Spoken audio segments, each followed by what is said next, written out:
শুভেচ্ছা সবাইকে। আজকে প্রথম আলো পত্রিকাতে একটি খবর দেখলাম। বিশেষ করে প্রথম পাতায় না শেষ পাতায় সম্ভবত। সেটা হচ্ছে ওখানে উল্লেখ করা আছে ইতালিতে প্রায় ২,০০০ বছর আগের একটি শহর আবিষ্কৃত হয়েছেন। পানির নিচে শহরটা ছিল।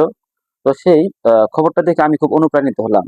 এই কারণে অনুপ্রাণিত হলাম, আপনারা জানেন আমি আমার শহর এবং নানান অঞ্চলে কিছু ইতিহাস এবং ঐতিহ্য আপনাদের মাঝে তুলে ধরি।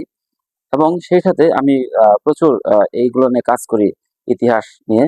তো আপনারা জানেন আমাদের সোহাপুর এবং নানান অঞ্চলে একটি আপনার ঐতিহাসিক একটি জায়গা আছে, সেটা হচ্ছে বাজাসন।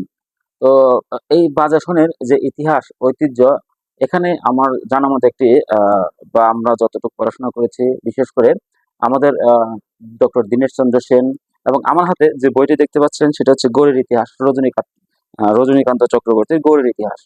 এখানে স্পষ্টভাবে এবং খুব ভালোভাবে তাদের গবেষণায় উল্লেখ করা আছে এই বাজাসনের ভিটাতে এক সময় আপনার একটি শহরের মতো ছিল।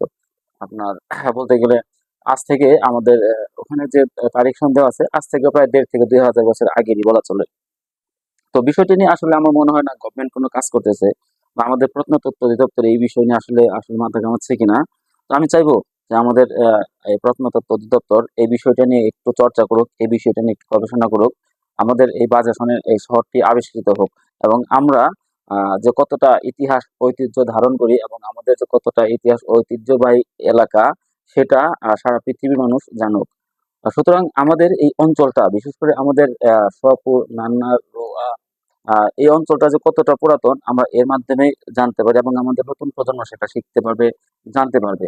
তো আমার উদারতা আহ্বান থাকবে প্রত্নতত্ত্ব অধিদপ্তরের প্রতি যে আমাদের এই ইতিহাসগুলো আসলে উন্মোচন করা হোক, আমাদের এই বাজার সমিতিটা নিয়ে আসলে কাজ করুক।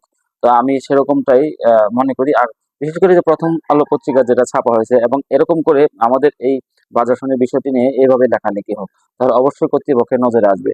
ধন্যবাদ সবাইকে।